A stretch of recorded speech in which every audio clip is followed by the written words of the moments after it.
Assalamualaikum warahmatullahi wabarakatuh. Kembali lagi bersama saya Fira Maulida Ahsaniyah dalam pembahasan mengenai hukum ekonomi dan bisnis. Nah, pada kesempatan kali ini kita akan membahas mengenai hukum kepailitan dan penundaan kewajiban pembayaran hutang. So, untuk yang pertama kita akan membahas mengenai kepailitan. Nah, dasar hukum dari kepailitan sendiri yakni Undang-Undang Nomor 37 Tahun 2004 tentang kepailitan dan penundaan kewajiban pembayaran utang. Adapun pengertian dari hukum kepailitan sendiri menurut pasal 1 angka 1 Undang-Undang tentang kepailitan tadi, yakni kepailitan adalah sita umum atas semua kekayaan debitur pailit yang pengurusan dan pemberesannya dilakukan oleh kurator di bawah pengawasan hakim pengawas. Selanjutnya, adapun asas utama Undang-Undang Kepailitan ini ada 4. Yang pertama, cepat. Yang kedua, adil. Yang ketiga, terbuka. Dan yang terakhir, efektif. Selanjutnya, adanya syarat-syarat untuk kepailitan. Nah, syaratnya ini ada 4 juga. Yang pertama, seorang debitur haruslah mempunyai lebih dari 1 hutang. Yang kedua, permohonan pailit dimintakan oleh pihak yang diberikan kewajiban untuk itu. Yang ketiga, minimal 1 hutang sudah jatuh tempo dan dapat ditagih. Dan yang terakhir, pernyataan pailit oleh pengadilan niaga. Next, kita akan mengetahui mengenai langkah-langkah kepailitan.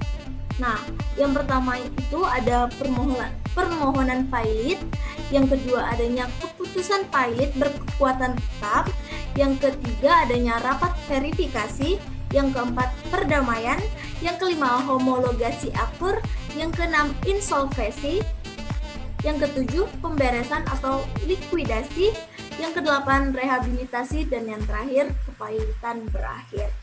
Selanjutnya kita akan mengetahui dan membahas mengenai pihak-pihak dalam kepailitan. Nah, pihak yang pertama yakni adanya pengurus harta pailit. Nah, pengurus harta pailit ini sendiri sering disebut dengan kurator atau pengampu.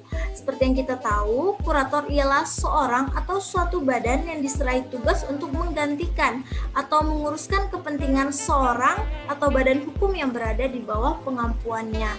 Nah, kurator sesuai dengan tugas dan wewenangnya dalam pengurusan harta kekayaan pailit adalah sebagai pelindung kepentingan kedua belah pihak, yakni pihak debitur maupun pihak kreditur. Adapun syarat-syarat yang dibutuhkan untuk menjadi seorang kurator, yang pertama yakni perorangan atau persekutuan perdata yang berdomisili di Indonesia yang mempunyai keahlian khusus yang dibutuhkan dalam rangka mengurus dan atau membereskan harta pailit. Yang kedua, telah terdaftar pada Departemen Kehakiman sebagai kurator. Nah, selain ada syarat, kurator ini mempunyai beberapa kewajiban nih. Yang pertama, tugas kurator secara umum adalah melakukan pengurusan atau pemberesan harta pailit. Yang kedua, membuat uraian mengenai harta pailit. Yang ketiga, mencocokkan piutang dan membuat daftar piutang. Yang keempat, melaksanakan pembayaran kepada kreditur dalam proses pemberesan. Yang kelima, melakukan tuntutan berdasarkan pranata hukum Actio Paulina. Yang keenam, membebaskan barang yang menjadi anggunan dengan membayar kepada kreditur yang bersangkutan jumlah terkecil antara harga pasar barang agunan dan jumlah uang yang dijamin dengan barang agunan tersebut. Yang ketujuh, kurator bertanggung jawab terhadap kesalahan atau kelalaiannya dalam melaksanakan tugas-tugas pengurusan dan atau pemberesan yang menyebabkan kerugian terhadap harta pailit. Nah, yang kedelapan, kewajiban menyampaikan laporan 3 bulanan kepada hakim pengawas mengenai keadaan harta pailit dan pelaksanaan tugasnya. Dan kewajiban yang terakhir yakni kurator berkewajiban menjual harta pailit dalam rangka pemberesan. Selanjutnya yakni ada pihak-pihak yang dapat mengajukan pailit. Nah, pihak-pihak yang dapat mengajukan pailit yakni Kejaksaan untuk kepentingan umum, Bank Indonesia dalam hal debitur adalah bank, Badan Pengawas Pasar Modal atau BPPM dalam hal debitur adalah perusahaan efek, bursa efek, lembaga clearing dan penjaminan, lembaga penyimpanan dan penyelesaian. Atau Menteri Keuangan dalam hal debitur adalah perusahaan asuransi, perusahaan reasuransi, dana pensiun, atau badan usaha milik negara yang bergerak di bidang kepentingan publik. Selanjutnya yang terakhir yakni pihak yang dapat menjatuhkan pilot. Nah, pihak yang dapat menjatuhkan pilot yakni adanya orang perorangan, perserikatan atau perkumpulan berbadan hukum, perseorangan, perkumpulan, koperasi, yayasan yang berbadan hukum, dan yang terakhir harta warisan. Lanjut, adapun upaya hukum dan berakhirnya pilot adalah sebagai berikut. Yang pertama, upaya hukum. Yang pertama, pengajuan ke Mahkamah Agung. Yang kedua, pengajuan kasasi. Yang ketiga, permohonan kasasi. Dan yang terakhir, panitera mendaftarkan permohonan. Nah, berakhirnya pilot ada 4 nih. Yang pertama, pembatalan oleh MA, pencabutan kepailitan, yang ketiga pemberesan, dan yang keempat perdamaian. Nah, pencabutan kepailitan ini terjadi apabila si debitur dirasa memang hartanya tidak cukup untuk membayar semua utang-utangnya. Selanjutnya kita akan membahas mengenai penundaan kewajiban pembayaran utang. Nah, penundaan kewajiban pembayaran utang ini sering kita sebut sebagai PKPU singkatannya. Nah, adapun dasar hukumnya sama seperti kepailitan, yakni Undang-Undang Nomor 37 Tahun 2004 tentang kepailitan dan penundaan kewajiban pembayaran utang. Nah, pengertian mengenai PKPU ini tidak ada di dalam undang-undang tadi.